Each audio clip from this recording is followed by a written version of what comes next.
Hey coders, welcome back to another video. Today we're diving into something that has revolutionized healthcare, telehealth.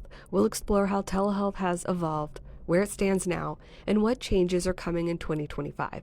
But before we jump in, a quick disclaimer. This video is for educational purposes only.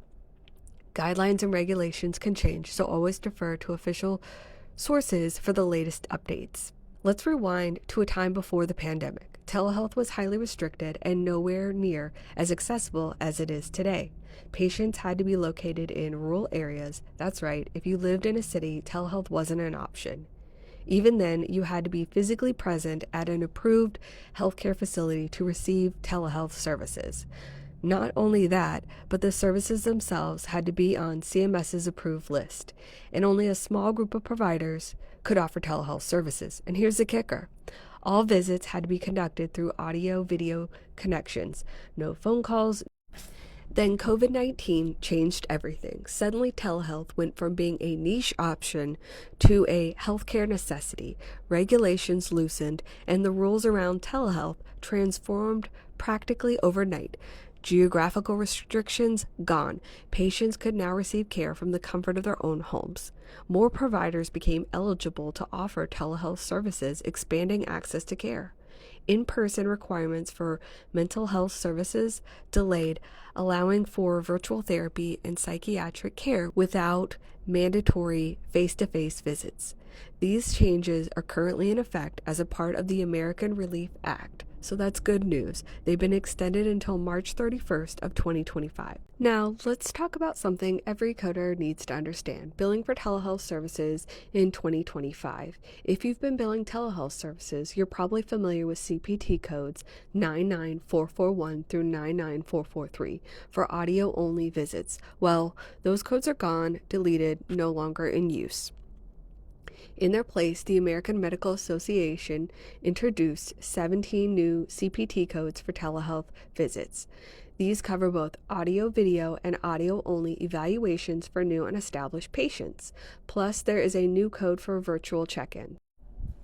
Now, let's take a closer look at how Medicare handles telehealth billing in 2025. Unlike private payers, Medicare follows specific guidelines for different types of telehealth services. Medicare only recognizes one of the new CPT codes, and that is 98016, which is a brief communication technology-based service.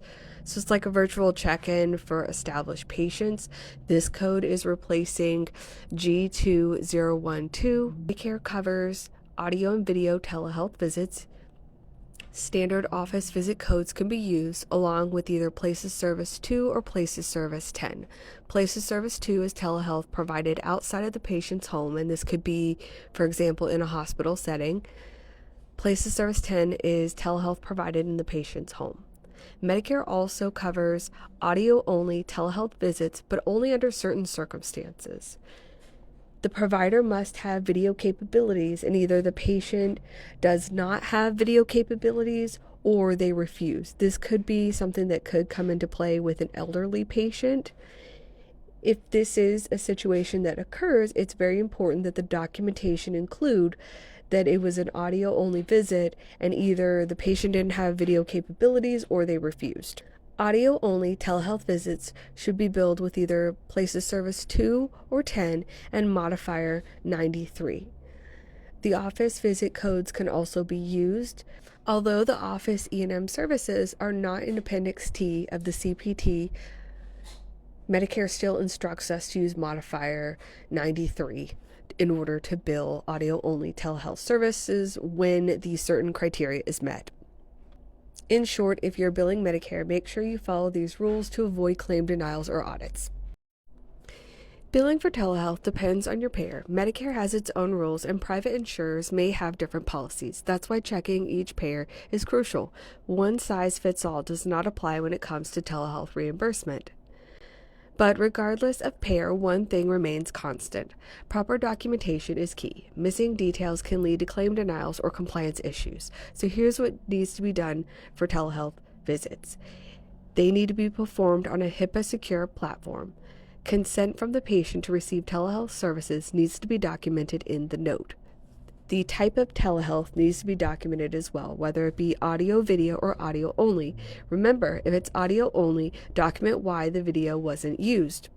The documentation should also include the location of the patient and the provider. In a situation where the patient is maybe on vacation or they're in a different state, it could be an issue. Some states don't allow telehealth to be practiced across state lines. So if you're running into this situation, it's going to be very important that you look into each state guidelines.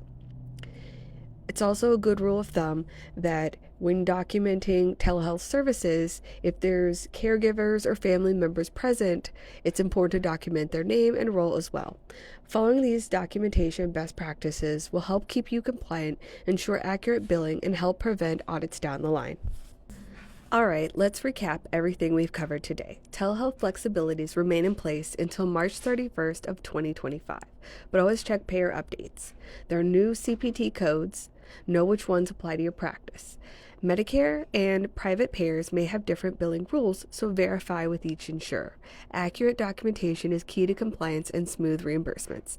Telehealth continues to evolve, and staying informed is the best way to make the most of these services. So if you found this video helpful, hit the like button, subscribe, and turn on notifications so you never miss an update. Thanks for watching. Stay sharp, coders.